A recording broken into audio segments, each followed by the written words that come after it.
மூலமாக தான் வந்து உங்களோட ஏடிஎம் கார்டு வந்து க்ளோனை வந்து ஸ்டாப் பண்ண முடியும். அதாவது கார்டு க்ளோனிங் சொல்லுவாங்க. ஓகேவா?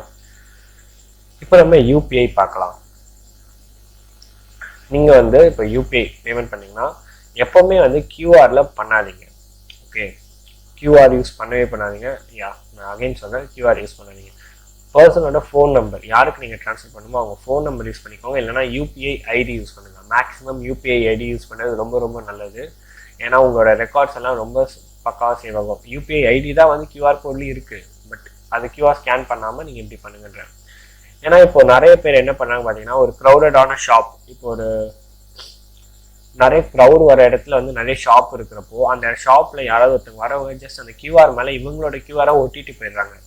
ஸோ அது ஒட்டிட்டு போகிறதுனால நீங்கள் பண்ணுற டிரான்சாக்ஷன்ஸ் எல்லாமே வேற ஒரு பர்சனுக்கு வந்து ஆட்டோமேட்டிக்காக போய்கிட்டே இருக்கு. ஓகேவா? அது யாராலுமே கண்டுபிடிக்கிறது இல்லை. அந்த க்ரௌடட் டைமில் வந்து அந்த ஷாப்